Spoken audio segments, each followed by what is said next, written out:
Welcome to the Capital Forum's Antitrust Interview Series, sponsored by Kroll On Track. I'm Teddy Downey, Executive Editor at the Capital Forum, and I'm delighted to be here with Jonathan Kanter, who is a partner in Cadwalader's Washington office. Jonathan, thank you for joining us today. Thanks for having me. It's great to be here.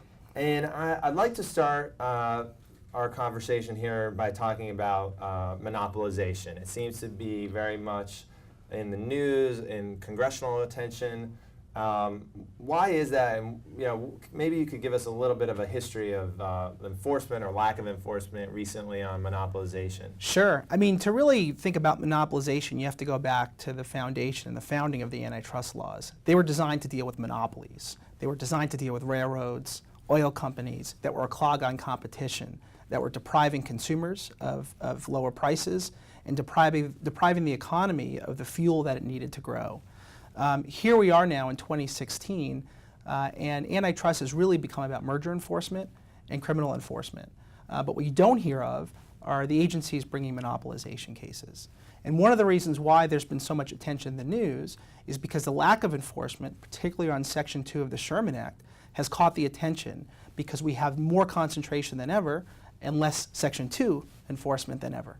And this is really interesting. And so Section 2, that's the legal area that would be used to enforce monopolization cases? Correct. So Section 2 of the Sherman Act is the primary vehicle through which either the FTC or the DOJ can address monopolization. In addition, the FTC has another tool in its toolkit called Section 5 of the FTC Act, which allows it to address what they call unfair methods of competition. Section 5 of the FTC Act is a tool that you can also use to reach monopolization. And we talk about monopolization and concentration, and there are a lot of industries that are heavily concentrated now, but what are some of the aspects of some industries that make them particularly ripe for a monopolization enforcement, or alternatively why Congress and outside observers are asking for it? Sure. Again. So historically, network industries are most prone to durable monopolies. That's one of the reasons why over the years, going back to even AT&T, you've seen these network industries be the subject of large monopolization cases by the U.S. government. Now, the FCC has jurisdiction over a number of those network industries, so that has alleviated the need for as much antitrust enforcement. But what's happened is the growth of the internet and online platforms have taken what was once infrastructure or dominant companies that existed on the infrastructure, off the infrastructure to what they call the edge. They live in the cloud, they live on the internet. It's beyond the reach of the FCC. But we have essentially no government oversight over those entities, and in terms of regulatory oversight.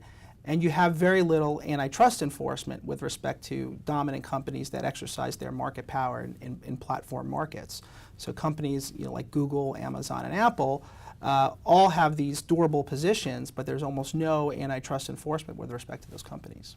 And you hear a lot about, or you see a lot of these industries, and Congress questions a lot of these vertical relationships.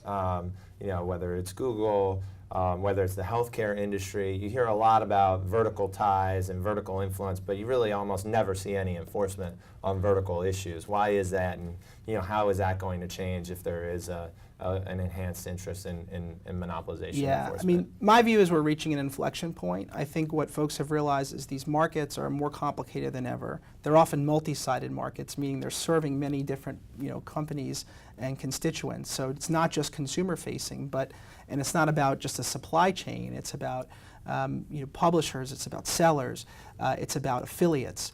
These are complicated developers. These are complicated markets that have ripple effects in many different ways. And what's happened is, as these platforms and these large companies have integrated into other areas of the business, they start to have conflicts of interest. And that's not new, and it's not always a problem. But when a dominant company starts acting on those conflicts of interest in order to keep disruptive threats from emerging, it can become a significant problem. And that's what I think we're seeing in a lot of different industries, the online platforms being chief among them. But we've yet to see a paradigm emerge for the agencies to challenge conduct, here in the United States at least. And recently we've seen a lot of congressional interest in antitrust policy. Even yesterday at the ABA conference, I heard a staffer say, never in his career has he seen such interest in antitrust from the Hill. Why is that, and what does that mean for antitrust and for the antitrust community? Sure. I think to me it suggests that it's becoming a policy issue. It's becoming an issue that is gaining the attention of the broader public because it's hard to look at antitrust or any particular transaction or any particular company in a one-off and see a big problem. But when you sort of take a snapshot from 20 years ago to today and you see large concentration, you see large companies that exert a lot of power, that captures the attention of policymakers, and it captures the attention of the public. And I think as a result, it's caught the attention of folks on the Hill. The thing that is striking to me is you look at these hearings. Yesterday was one regarding Section 5. There was an oversight hearing just a few weeks ago. And what you're seeing is a lot of agreement on both sides of the aisle. So it's not a Democrat issue or a Republican issue. It's an American issue. And the idea that we want to see innovation, we want to see businesses thrive, we want to see new emerging competitors, new business models, is something that people care deeply about and recognize has a massive effect on the health of our economy.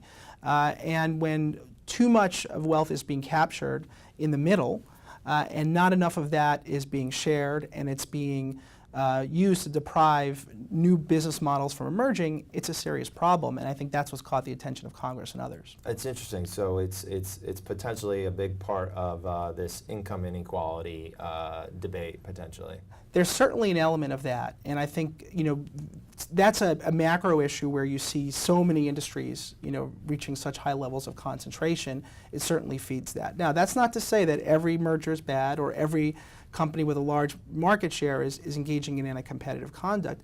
To the contrary, unless it's a regulated industry, they have the right to merge or to act on or participate in the marketplace. It's when the merger increases concentration to the detriment of competition, it becomes a problem. It's when a company that has a dominant position starts using that dominant position to exclude rivals, to keep emerging threats from developing, that it becomes a problem. And I think there are lots of allegations of the latter, and specifically companies who are keeping new emergent business models from developing, but we're not seeing a lot of enforcement here in the United States versus Europe, where we're seeing quite a bit more. Well, this is just a fascinating area of antitrust enforcement, and look forward to tracking it going forward, and thanks again for joining us today. Thanks for having me. All right, thanks.